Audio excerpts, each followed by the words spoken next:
So this is it's a relatively small wall, but this is where I'm going to be putting up my French cleat storage.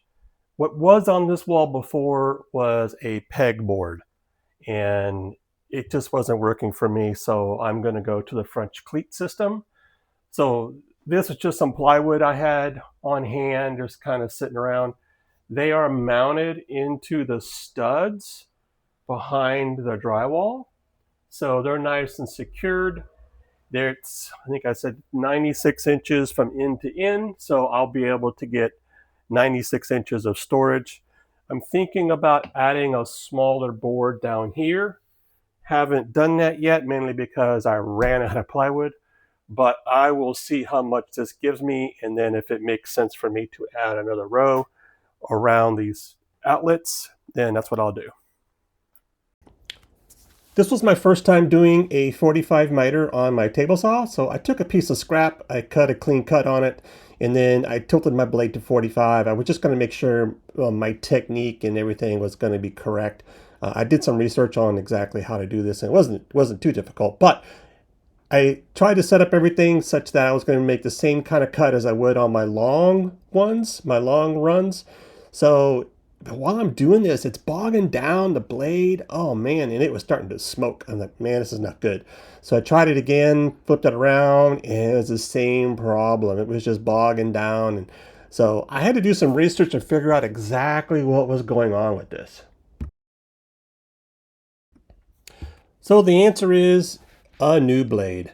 So basically, I went to my big box store, got a new blade, and that seemed to solve the problem. So what I'm doing here is I taken my piece of sheet plywood and I cut it in half. So I was only having to deal with about 4 feet of plywood and not the big 8-foot long ones.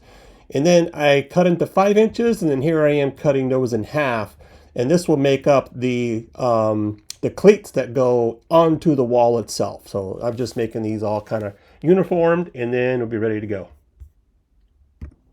So once those are all cut, I just give them a good sanding on the tops and sides just to get rid of all the burrs. I didn't want to get any more splinters in my hand. So did all of the slats before I was going to mount them up onto my wall. And then it was just time to hook them up onto the wall. So I was just making sure everything was going to be level at the right height. So, and then I was just screwing everything into my backboard there. I think, like I said before, my backboard was in studs behind the drywall, so I know it's nice and sturdy. But yeah, so just using this and using my level and just making sure everything is all aligned, the spacing is all the same, all the way up and down. And it's very important for the spacing, as you'll see in the next video, as I was building some other things that had to hang on 2 different rows of these because they were big pieces of tool storage. So it's very important to get the spacing correct between these different slats on the wall and make sure they're exactly the same from one to the other. So my spacing was 4 inches between the slats, and the slats themselves were basically 2.5 inches on the long side of the miter. So that's the spacing I used for my cleat wall. And there you have it. I have my French cleat wall up. Some learnings in here, which I'll put a bonus clip at the end of this video to kind of go over some issues I had with my table saw blade. And then I'll probably make a future video on what I'm going to do to try to help that. So keep watching for that. But the French cleats are up and I've got them spaced. I've got them all, probably overdid it with the screws in, but it was my first one. I want to make sure it's going to be sturdy, as I am going to be hanging a bunch of my tools and heavy things up here. I might go ahead and do a one down here below, but we'll see. I've got to do some work on these electrical outlets. They're kind of loose and stuff, so I got to do all that work first before I kind of get them boxed in. So with that, if you enjoyed this video, give me a thumbs up, and don't forget to subscribe to the channel, and stay tuned for the bonus video. Okay, I'm going to go over some learnings I had with my table saw during this project. So I was trying to cut my 45s, and I began to get a lot of burning and a lot of bogging down on my table saw. It just didn't feel safe. So I did a number of test cuts, and I only could get it so far before it began to burn and everything. So it was just not good.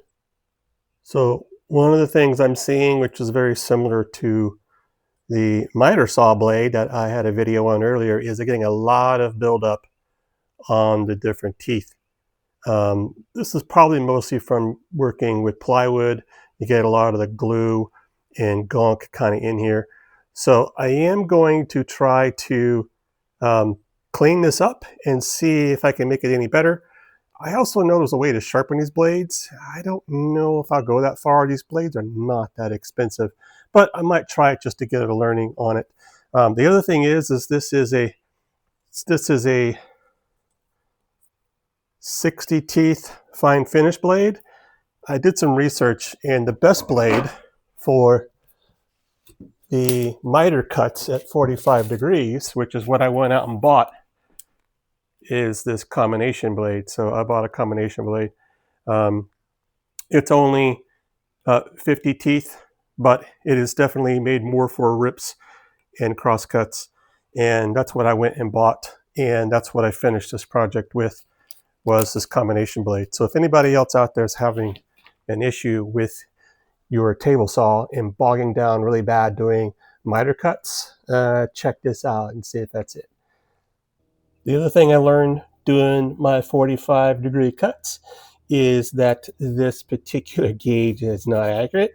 I used a gauge finder on the actual blade to get 45. And the other thing I learned was there's a stop here. You can hardly see it, but this little Allen wrench will adjust the stop, and that's as far as it'll go. This is exactly 45 degrees, and you can almost see how far off the mark is. So yeah, I'm not going to be able to trust this mark. I'm going to have to use my gauge from here forward. And this is also how I finished the cuts on this project.